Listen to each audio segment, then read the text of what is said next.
Good evening. Welcome to Punjabi Elegance. Make sure your mics are muted, and we'll begin our program shortly. Thank you. Hey guys, I'm Rohan Vias. I'm a senior at McQuaid Jesuit High School. I'm also a board member on the India Heritage Museums Committee. I'd just like to start off by saying Happy Republic Day. Republic Day was the day that India's constitution was first adopted, all the way back in 1950. I'm also excited to welcome all of you to Punjab Land of the Five Rivers exhibit, which is currently hosted at the Rochester Public Library. It's presented by the India Heritage Museum at the Luthra India Heritage Center. The center is located nearby the India Community Center that you may be familiar with. And the exhibit is currently at display again at the Rochester Public Library, so we strongly suggest and invite you to come visit the library at your earliest convenience. We are so thankful that the library is willing to support and cherish the rich traditions of Punjab. And tonight's presenter is Jasmine Mathoan. Thank you.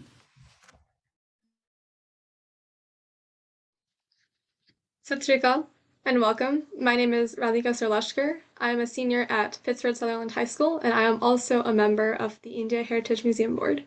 We hope you enjoy Jasmine's presentation this evening. I'm going to first start off with a small TikTok for Republic Day.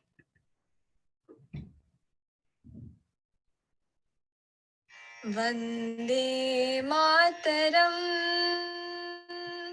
Vande Mataram, Vande Mataram, Vande Mataram, Sujalam Sufalam,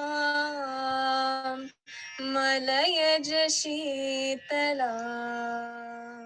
Sasya Shamala Mataram, Vande Mataram, Vande Mataram, Shubhra Josna Fulakit Yaminim, Fulkusumita Drumatala Shobhinim, Suhasinim, Sumadhura Bhashinim, Sukhadam Varda Mataram, Vande Mataram, Vande Mataram, Vande Mataram.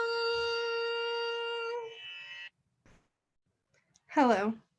Welcome to Punjabi Elegance. We're going to learn about the different clothing styles, accessories, weddings, and traditions of fulkaris in Punjab. My name is Jasmine Mathoan. I'm 19 years old, and I'm a freshman at SUNY Geneseo, and I'm part of the Bhangra team at SUNY Geneseo. First, let me start off with an overview of Punjab. Punjab is a state in northern India, and the meaning of Punjab is Land of Five Rivers.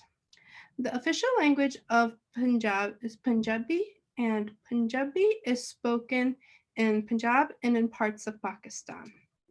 The capital of Punjab is Chandigarh, and Chandigarh is the capital as a nearby state called Haryana as well. Punjab is known for its delicious food, gorgeous clothing, and their handicrafts. Important festivals in Punjab are Lodi, Basant Panchami, Holi, Baisakhi, Hola Mohalla, Gurpurab, and Diwali. Lori marks the end of the winter solstice and the beginning of the harvest season in Punjab. Basant Panchami is going to be celebrated on February 5th and is a hot festival that celebrates the arrival of spring. Next is Holi. Holi is celebrated all throughout India for Sikhs and Hindus, where it's the festival of colors. Baisakhi is the start of the harvest and is celebrated by farmers. It's also the Sikh New Year and a time to celebrate and just recognize our 10th Guru, Shri Guru Gobind Singh Ji. The festival Hola Mohalla is a time and to celebrate and convey the message of defense and the importance of self-defense. The next holiday is Gurpurab. Gurpurab is a time to celebrate the birth anniversary of our first Guru, Shri Guru Nanak Dev Ji. And then Diwali is a time where Hindus, Sikhs, and other religions celebrate in the fall, and it's the Festival of Lights. I'm going to show you a video of the crafts of Punjab. Earn an associate's degree, RN to BSN degree, master's degree,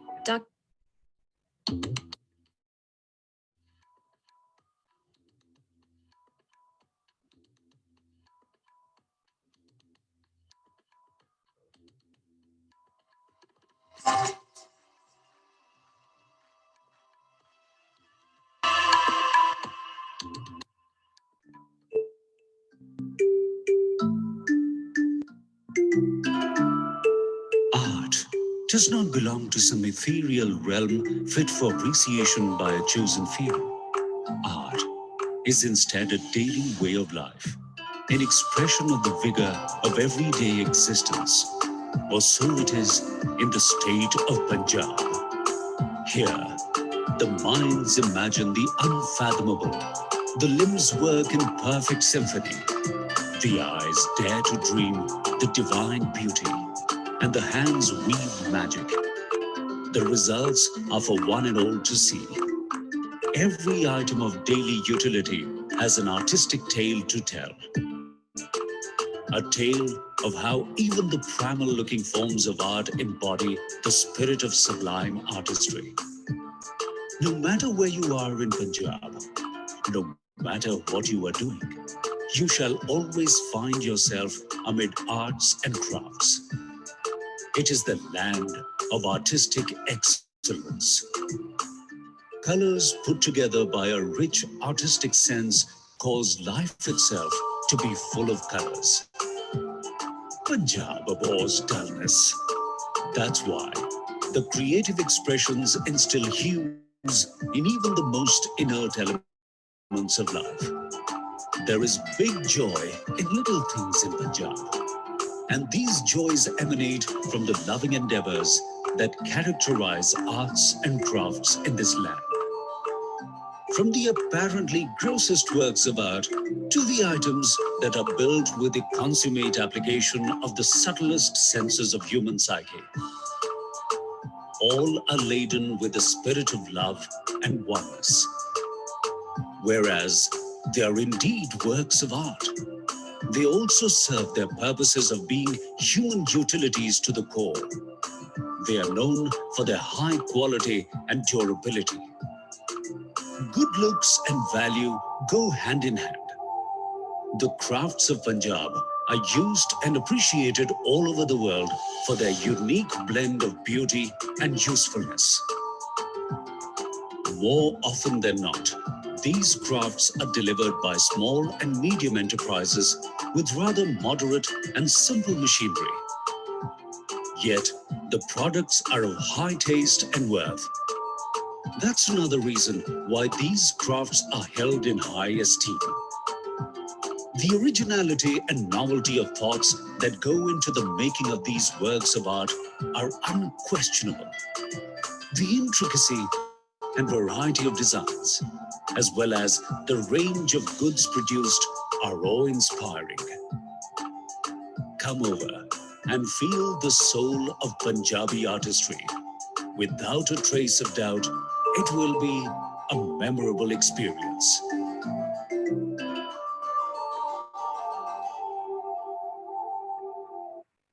To learn more about different crafts and handicrafts of Punjab, visit the Rochester Public Library.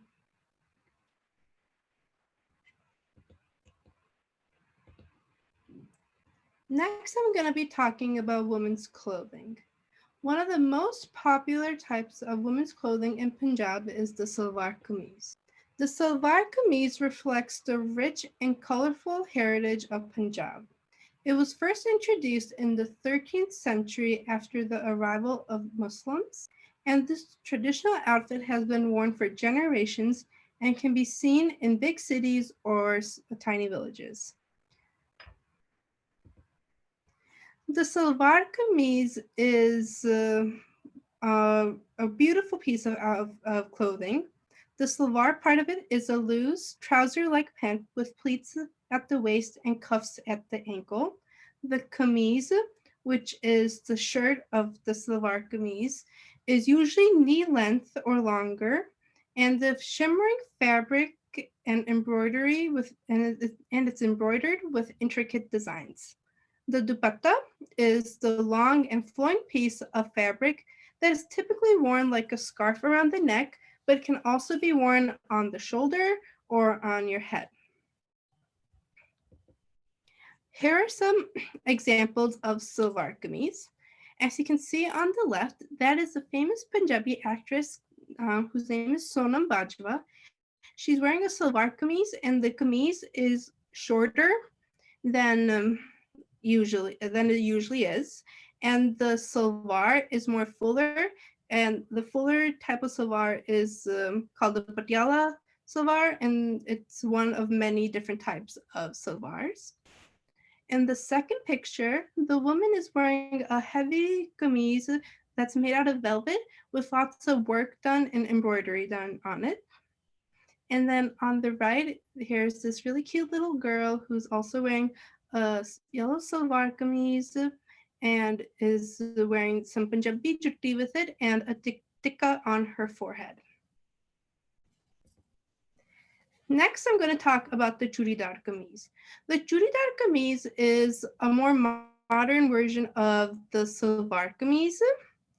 The churidar is a tight trouser-like pant that highlights and contours the shape of the leg. The fabric of the pant falls and folds and is gathered around the ankle in the shape of bangles. Hence the name churidar, since chudi means bangles. And then this outfit is usually paired with a kameez and a dupatta. The anarkali salwar suit is a more fancier and dressier version of the salwar kameez. It features a frock-like tunic that creates a full and flowing silhouette over a churidar pant, and it is usually accented with a dupatta. And the designs for all of these different types of suits can vary. As you can see, none of these suits look like the design isn't the same.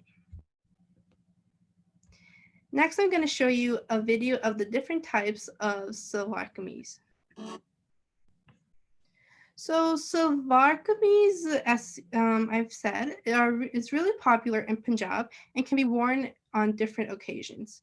It can be worn as daily wear at home or like just going out with your friends. It can also be worn at the gurdwara or a temple. And by changing up the fabric and the designs on the salwar kameez, you can wear them at fancier parties or other events. Salwar kameez, sometimes a fulkari is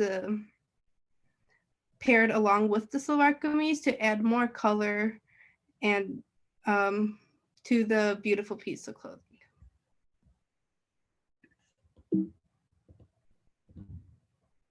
Next, I'm going to talk about the lehenga.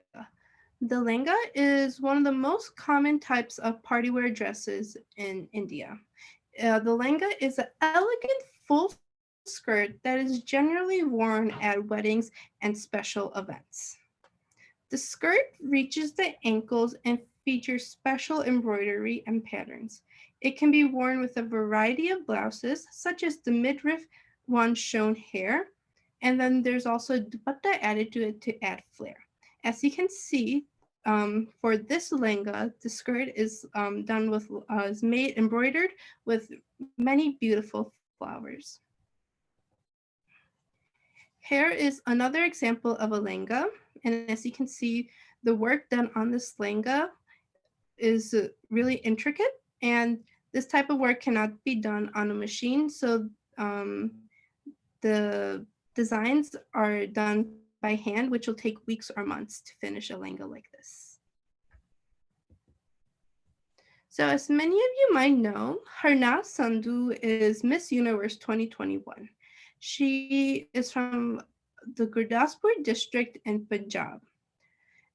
She began her reign as Miss Universe by proclaiming the phrase Chakte Fateh, which is a phrase of encouragement and excitement.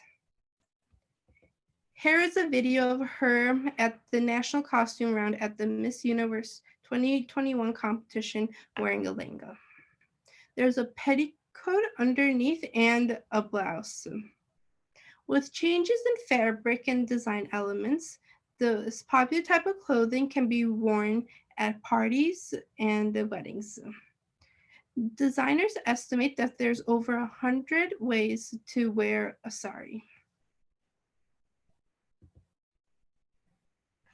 And here's another picture of a sari worn by actress Alia Bhatt, and you see how it's draped around her shoulder with a different type of blouse than here, which is full sleeve.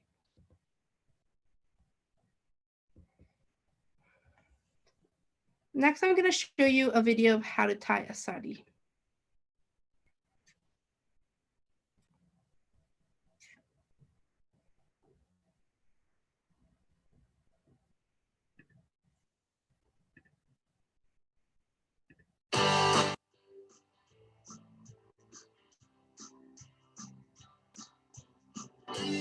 First of all, make sure your petticoat is tight now.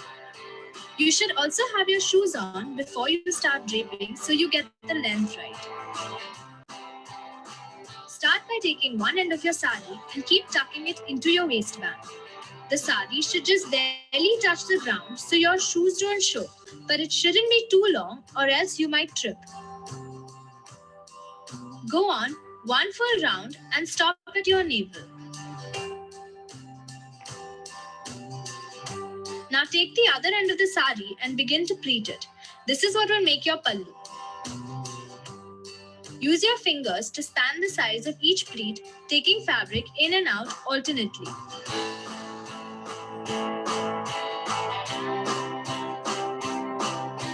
Bring the pleats behind you and towards your right hip, making sure they are equal before you set it on your left shoulder. Now here's my first trick to make things easier for you. Using safety pins, secure the pleats together at any 2 points on the pallu, a little far apart. We're going to remove these towards the end.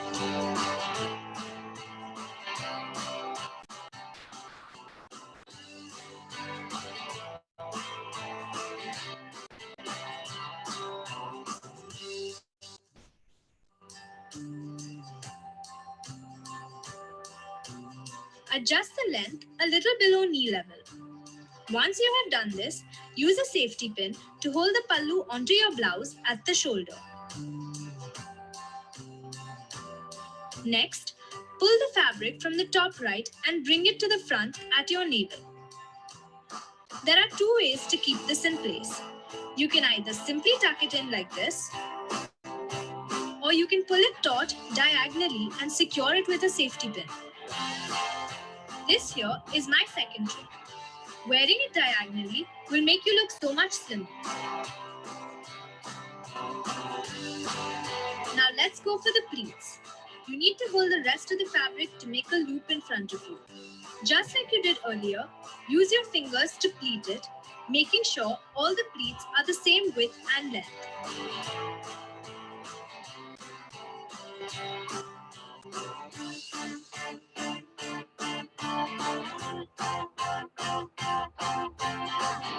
And now it's time for the third and final trick. To prevent your perfect pleats from ditching you, use a safety pin to hold them all together and tuck them into the waistband, making sure they are at floor length.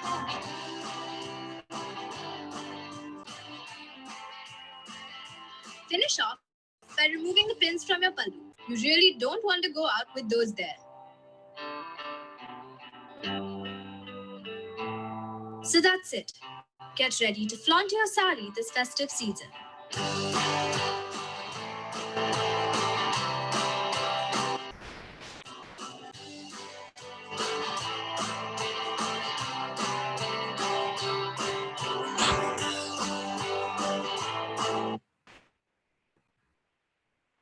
So that's it for the different types of women's clothing. Next, I'm going to talk about accessories that are usually paired with women's clothing. Jhumkis. Jhumkis are dramatic and bell-shaped earrings. They have been traced back to the Chola dynasty as far back as 3rd century BCE. Jhumkis add color and more elegance to a woman's outfit.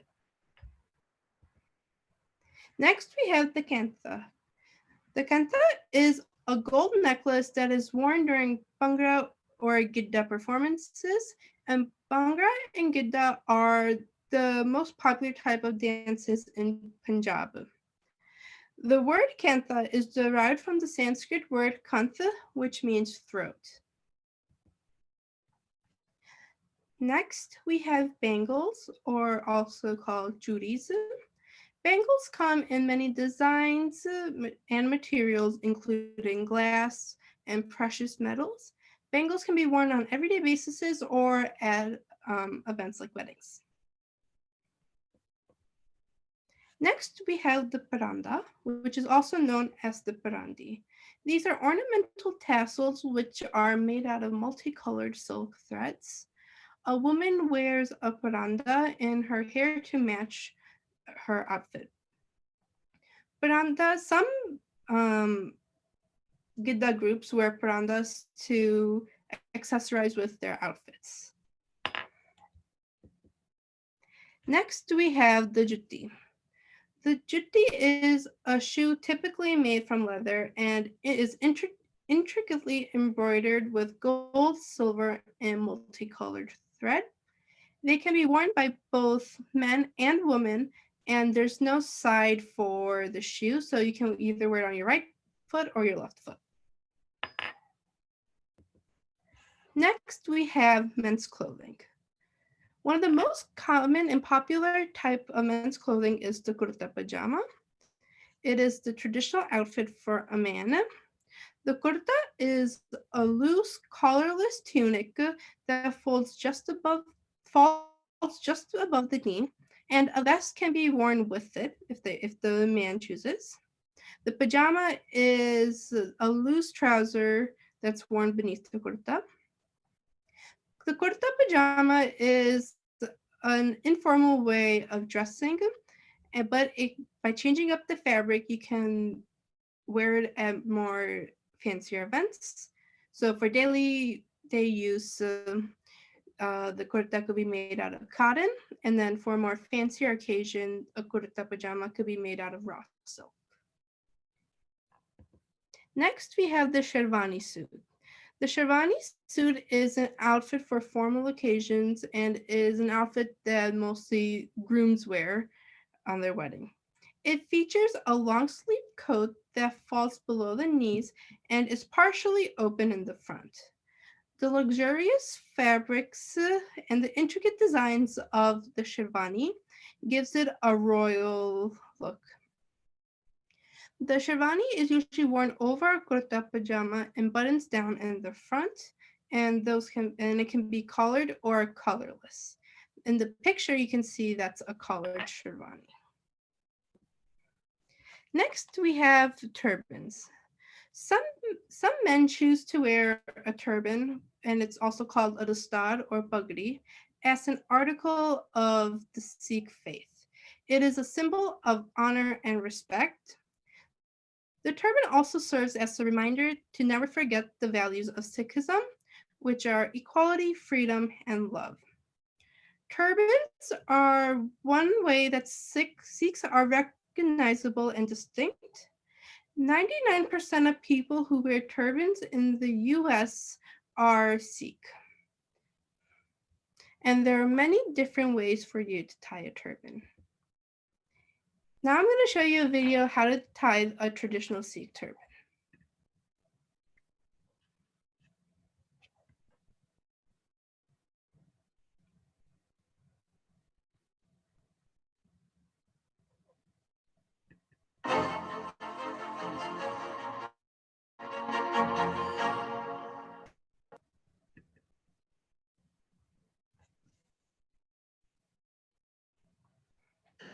So one of the first parts of the turban is to get the piece of cloth that wraps in at the back at the very end.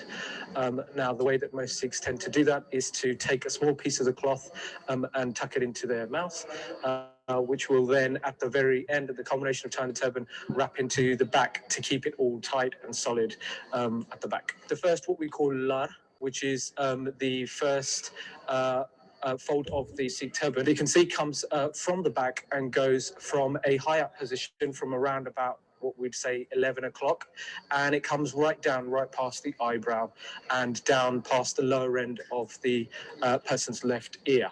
After the second or third fold has come across, what you notice with Gurbaraj tying this now is that a point starts to emerge in the center of just above the person's forehead.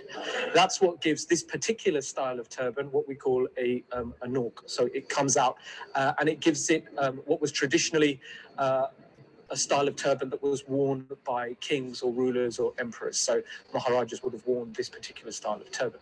The final fold is the one that, as I said, can save the turban, if you like. It's also the one that gives it its peak and gives it a sense of aggression, if you like, a masculinity that comes out. He then moves back to the part that was tucked into his mouth.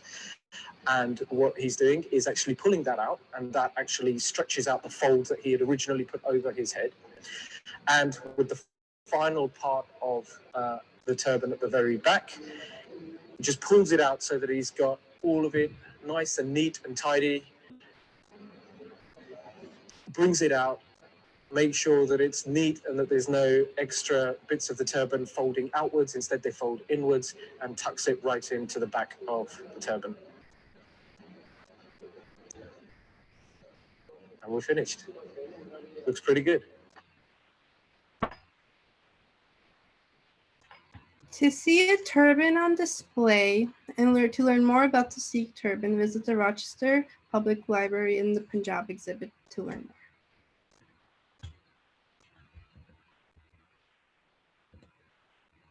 Next, I'm going to talk about weddings and stuff that are common in weddings. The wedding attire. At a traditional Punjabi wedding, the bride typically wears a red or a pink salwar kameez or lehenga. However, nowadays, brides wear colors such as green, orange, or gold on their wedding. The groom wears a sherwani that complements the color of the bride's outfit. Next, we have the chura. The chura are red and white bangles worn by the bride on her wedding day. Prior to the ceremony, the bride's maternal uncle and aunt placed the chura on her wrists. Originally, the chura was made out of ivory, but now it's made out of glass, metals, or other synthetic materials. Traditionally, 21 bangles were worn on each wrist for roughly a year, but now brides either wear 7, 9, or 11 bangles on each wrist, and the time varies. Next, we have kalide. Kalide are umbrella-shaped ornaments made of gold metallic foil that are attached to the chura. The sisters and friends of the bride are the ones that tie the kalide onto the bride's wrists. As a ceremony, the bride shakes the kalide over the heads of her bridesmaids. If one falls on top of a bridesmaid, it signifies that that bridesmaid is going to get married next. Next, we have the sera. The sera is a headdress worn by the groom, and it is made out of flowers or beads. The sisters of the groom are are the ones who usually tie the sera onto the turban. There are two reasons for the use of the sera. The first is to ward off any evil eye from the groom on this auspicious day, and the second is so the bride and the groom don't see each other before the wedding. Next, we have the kalgi. The kalgi is a decoration attached to the front of the groom's turban. It is typically made of beads and feathers, and it's a symbol of royalty. Next, I'm going to talk about the Fulkari tradition. Here's the clip from BBC News talking about the Fulkari and how it's made.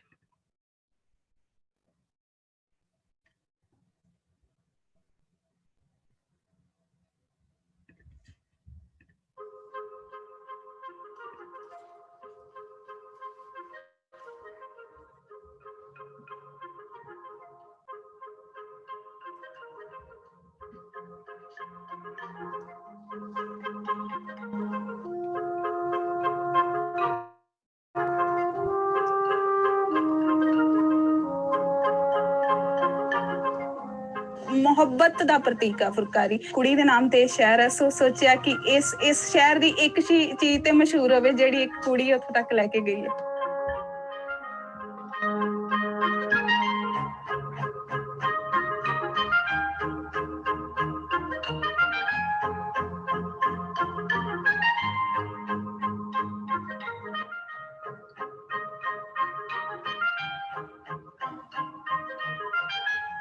Phulkari ਸਾਨੂੰ ਆਉਂਦੀ ਸੀਗੀ ਫੁਲਕਾਰੀ ਮੇਰੀ ਦਾਦੀ ਵੀ ਕਰਦੇ ਸੀ ਮੇਰੇ mummy ਵੀ ਕਰਦੇ ਸੀ ਬਹੁਤ ਸਮੇਂ ਤੋਂ ਸੋ ਸੋਚਿਆ ਇਹਨੂੰ ਹੀ ਰੁਜ਼ਗਾਰ ਦੇ ਰੂਪ ਦੇ ਵਿੱਚ ਲੈ ਕੇ ਜਾਇਆ ਜਾਵੇ ਅਗਰ ਅਸੀਂ ਆਪਣੇ ਜ਼ਿਲ੍ਹੇ ਚੋਂ ਹੀ ਬਾਹਰ ਨਿਕਲੀਏ ਤੇ ਬਹੁਤ ਸਾਰੇ ਲੋਕ ਮਸ਼ੀਨੀ ਕਢਾਈਆਂ ਅੱਜਕੱਲ ਫੁਲਕਾਰੀ ਮਸ਼ੀਨੀ ਹੀ ਲੈਣੀ ਸ਼ੁਰੂ ਕਰ ਦਿੱਤੀ ਹੈ ਬਹੁਤ ਸਾਰੇ ਲੋਕ ਜਿਹੜੇ ਅਸਲ ਫੁਲਕਾਰੀ ਨੂੰ ਪਸੰਦ ਕਰਦੇ ਆ ਜਾਂ ਪਿਆਰ ਕਰਦੇ ਆ ਉਹ ਇਹਨੂੰ ਜਿਹੜਾ ਖਰੀਦਣ ਤੇ ਇਹ ਲੋਕਾਂ ਤੱਕ ਜਿਹੜੀ ਹੈ ਪਹੁੰਚੇ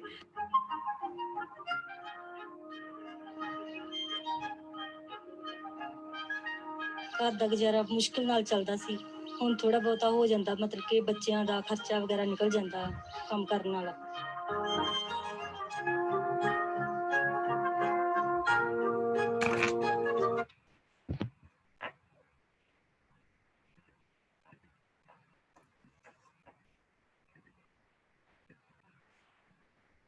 If you have time, visit the Rochester Public Library to see a beautiful display of fulkaris.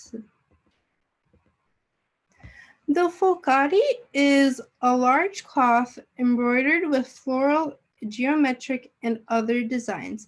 It is an exquisite example of Punjabi handiwork and is an expression of the culture and proud heritage. It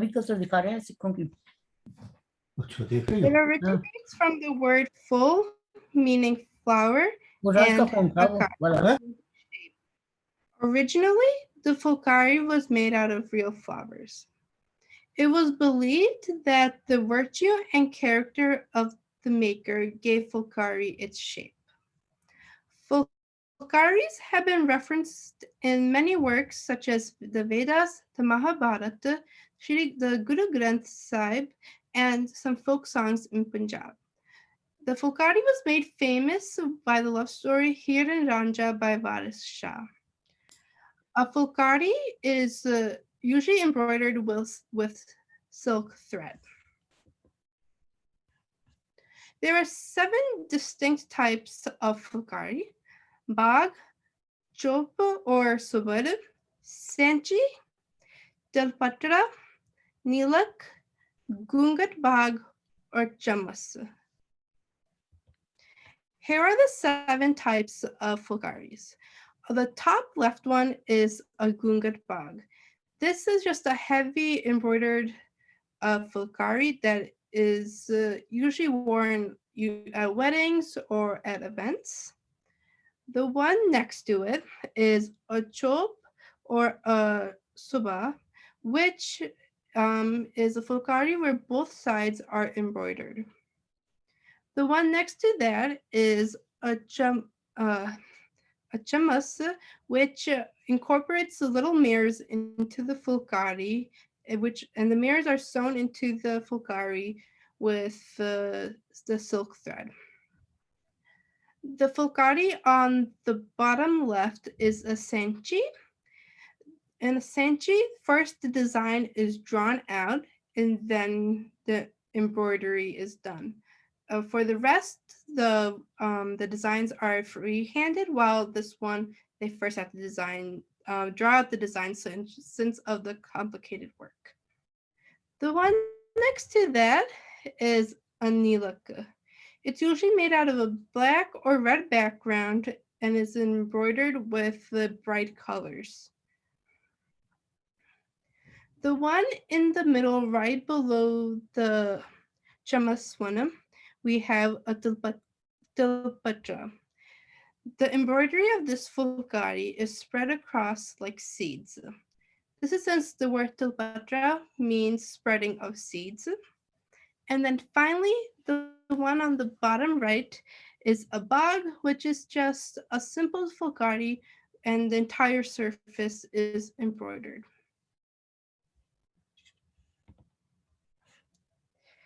Here are more examples of fulkaris.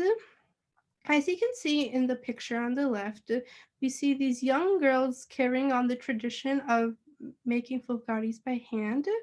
And these traditions have been passed down to them from their mothers and grandmothers. And you can see how precisely they're working to make sure the design looks perfect.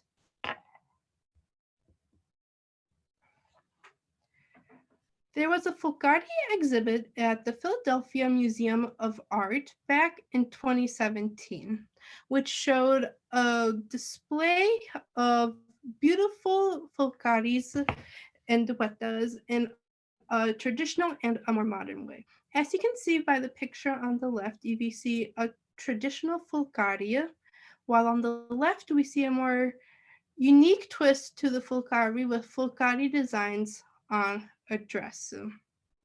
The importance of the exhibit just showing how the culture and traditions of Punjab have been spread all across the world for people to learn. And this exhibit is just one of many that have done that. Now, as a little teaser, we're going to show you a little clip of our exhibit, but please go visit the exhibit, which is at the Rochester Public Library until March 5th. My name is Jasmine, and I'm a freshman at SUNY Geneseo. And at SUNY Geneseo, I'm part of the Shakti and Geneseo Bhangra Club. Today, I'm at the Punjab Land of Five Rivers exhibit here at the Rochester Public Library, which will be on display until March 5th. Over here, we have these beautiful fulkaris that represent the traditions and embroidery of Punjab. Behind this display, over here, we have the turban, which represents honor and respect for the Sikh man. If you keep on following me here, in this area, we have the festivals and traditions that are popular in Punjab, such as Diwali and Holi. And then over here, we have a modern salwar kameez and the accessories that go here. Please visit the exhibit, which will be on display until March 5th to learn more. There's way much more than what we've shown in the teaser, so please visit the library at your convenience. Thank you.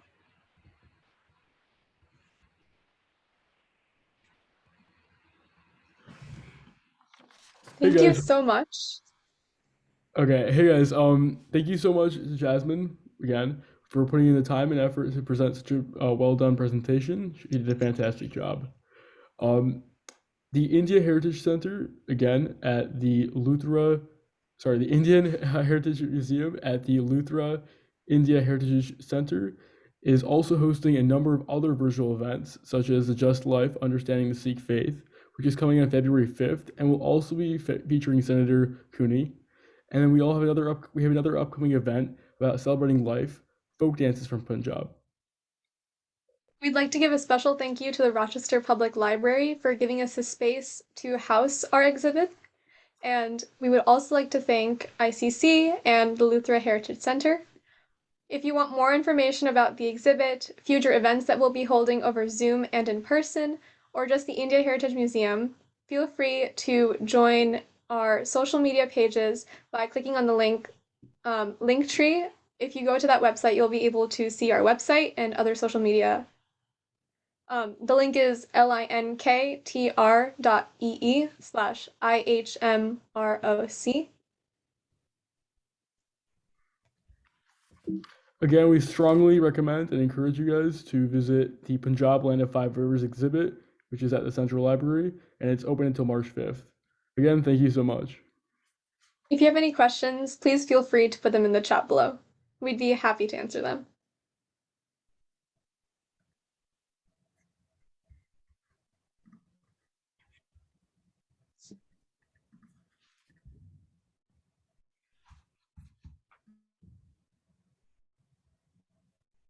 So we've had a question is for the sari is like what side the sari is draped over. Usually the sari is draped over the left side.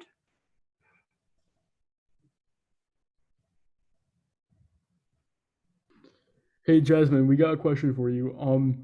What is your favorite attire and accessory, and why?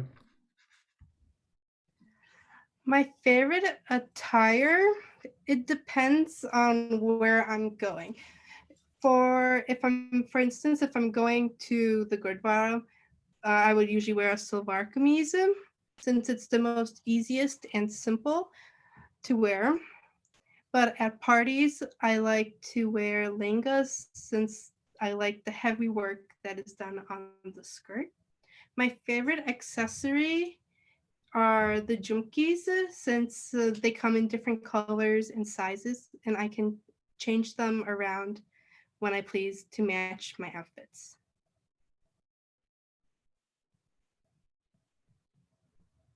Awesome. And what's your favorite holiday? My favorite holiday is Diwali. Each year for Diwali, I usually get a new outfit to wear, and it's just a time I can celebrate with my family and go to the Gurdwara and just get blessing from God. We have another question. Do you know of a place to buy Punjabi clothes near here? Near here is a little hard. There might be a couple showrooms in downtown, but mostly to find beautiful and like nice Punjabi outfits, you might either have to go to like big city like New York City or like to Toronto. Can you tell us or share a little bit about what differentiates quality between the same types of attire? For the same type of attire to differentiate the quality, it's usually made because of like the design on the outfit or the fabric. So, like for example, for the salwar kameez, it could be made out of cotton, and cotton is just like an everyday type of fabric. However, if you use like materials such as silk, it gives it more of a fancier and like royal look, which changes the quality of the outfit, as well as for the design. You can have like a simple border or like line on a salwar kameez, and it's okay. However, when you do like hand stitching on outfits, it just makes the whole outfit more like prettier and in better quality. That's really informative. Could you tell us a little bit about what are some other occasions when these pieces of attire can be worn? Usually, lehengas and like anarkalis are worn at weddings. However, at like special events like Lodi was just happened like a week or two ago. During Lori, women usually wear salwar kameez or just any other type of outfit and pair it along with a fulkari. It just adds more color to their outfit and represents the traditions of Punjab and the harvest. We have another question for you. Is the turban on a groom a symbol of the Sikh faith as well?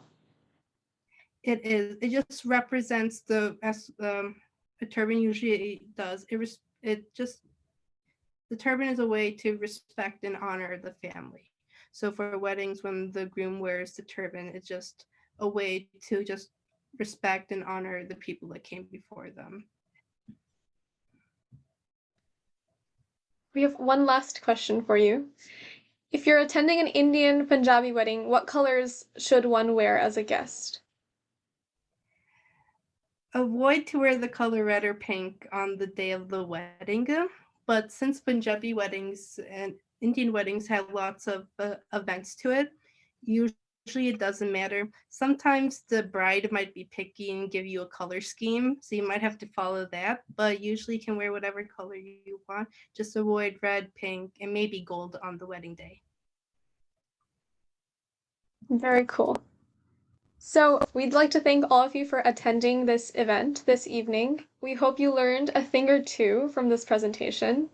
Our next event will be on February 5th, which is a Saturday from 1 to 2 p.m. We have a special guest, Senator Jeremy Cooney, who will also be taking part in a turban tying ceremony. You'll be able to watch that over Zoom. So I hope all of you can attend that. Please share with family and friends. The more the merrier. We also have another event coming up, which will be the fourth of our four-part series in conjunction with Punjab, Land of Five Rivers, which will showcase folk dances and bhangra. So we hope you can join us there as well. And that last one is on February 21st. And again, you can find all of the information for this on the Rochester Public Library's website, as well as through our own India Heritage Museum's own link tree. Once again, we'd like to thank the Rochester Public Library and IHM, India Heritage Museum at the Luthra Heritage Center. We hope you enjoyed this evening.